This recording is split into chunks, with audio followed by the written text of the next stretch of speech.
حسد فیضان primary school سے ہی cricket کی بدولت جانا جاتا تھا اور سب کو ہی اس پر قدر فخر تھا کہ وہ اتنی چھوٹی عمر سے ہی بہت اچھی کارکردگی دکھا رہا ہے، پڑھائی میں بھی یہ گریڈ لیتا ہے۔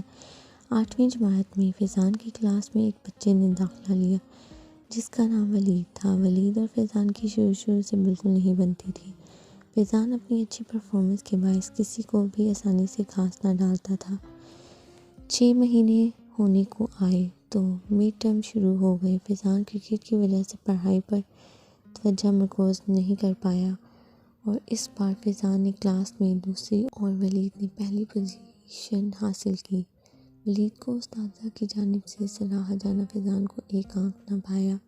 آج تک ایسا نہیں ہوا کہ کوئی میرے سے آگے کیسے نکل سکتا ہے اور مجھ سے زیادہ میرے اساتذہ ولید کو کیسے سراہ سکتے ہیں، یہ سب باتیں فیضان کو اندر ہی اندر کھائے جا رہی تھی۔ جب وہ کرکٹ اکیڈمی میں بیٹنگ کی پریکٹس کر رہا تھا، کوچ نے فیضان کے چہرے کے تاثرات کو دیکھتے ہوئے اس کی پریکٹس کو روک دیا اور وجہ معلوم کرنے کی کوشش کی، مگر فیضان نے تو سر آئی ایم اوکے کہہ کر بات کو وہیں ختم کر دیا۔ فیضان نے کوچ سے پریکٹس ختم کرنے کی اجازت چاہی تو کوچ نے اسے آرام کرنے اور تازہ دم ہونے کا کہا۔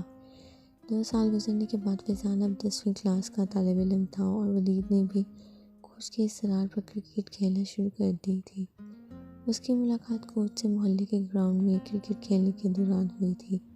کوچ نے ولید کو کرکٹ اکیڈمی میں داخلہ لینے کو کہا اور بتایا کہ ہمارا ایک اور اچھا کھلاڑی ہے جو تمہاری ٹکر کا ہے، اس نے ہماری کرکٹ اکیڈمی کا نام روشن کر دے رکھا ہے۔ اسے کرکٹ کھیلتے کافی عرصہ ہو گیا ہے اور جنون کی حد تک وہ کرکٹ کھیلنے کا شوقین اور دل دادا ہے۔ تم نے اس سے پہلے کرکٹ کب کھیلنا شروع کی؟ سر بس یوں ہی فری ٹائم میں دوستوں کے ساتھ آ جاتا ہوں کھیلنے، مگر کرکٹ میں کیریئر بنانے کے حوالے سے کبھی نہیں سوچا۔ تمہیں دے رہا ہوں نا تمہیں موقع، تم آنا اس اکیڈمی کو وزٹ کرنا، تم پہ کوئی پریشر نہیں ہے، اگر تمہارا دل چاہے تو اسی کے ساتھ اکیڈمی جوائن کرو اور اپنے ہنر کو نکھارا۔ فیضان منگل کے روز جب اکیڈمی پریکٹس کرنے آیا تو اس نے دیکھا کہ کوچ اس کی پریکٹس کی ٹائمنگ میں کسی اور کو پریکٹس کروا رہے ہیں۔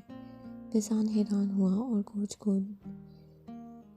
کوچ کی جانب بڑھنے لگا۔ فیضان نے کوچ کے عقب میں دیکھا تو اس پر لرزہ طاری ہو گیا اور غصے سے لال پیلا ہو گیا۔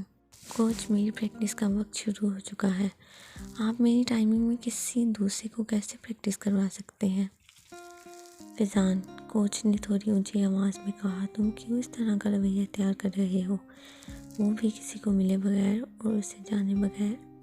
مجھے لگا کہ ولید سے مل کر تمہیں زیادہ خوشی ہوگی اور پریکٹس کرنے میں دگنا مزہ آئے گا، بالآخر تمہاری ٹکر کا بھی اس اکیڈمی میں کوئی آیا۔ فیضان نے کوچ کی ایک نہ سنی اور وہاں سے چلا گیا۔ ولید نے کوچ سے معذرت کی اور کہا کہ سر آپ مجھے اجازت دیں، میں کسی دوسری اکیڈمی میں داخلہ لے لوں گا، مجھے نہیں لگتا کہ میرا یہاں رکنا مناسب ہوگا۔ کوچ نے ولید سے کہا کہ تم کہیں نہیں جاؤ گے، تم یہیں اسی اکیڈمی میں پریکٹس کرو گے اور ڈسٹرکٹ لیول میں حصہ لے کر اعلیٰ کارکردگی کا مظاہرہ کرو گے۔ ولید اور فیضان ایک ہی ٹیم میں بیک وقت پریکٹس کے لیے آتے۔ ولید کی کارکردگی فیضان سے دیکھی نہیں جا رہی تھی، پہلے اسکول اور اب اکیڈمی میں بھی، آخر کیوں یہ میری جان نہیں چھوڑ رہا، کیوں میرا پیچھا کر رہا ہے؟ بریک میں فیضان نے بلا وجہ ولید کو مارنا شروع کر دیا اور آہستہ آہستہ یہ ایک بڑے جھگڑے کی شکل اختیار کر گئی۔ کوچ نے دور جانب سے واقعے کی تحقیقات کرائی اور فیضان کو 3 مہینے کے لیے اکیڈمی سے نکال دیا۔ ولید نے ڈسٹرکٹ لیول پر نمایاں کارکردگی کا مظاہرہ کر کے اکیڈمی کا نام فخر سے بلند کیا۔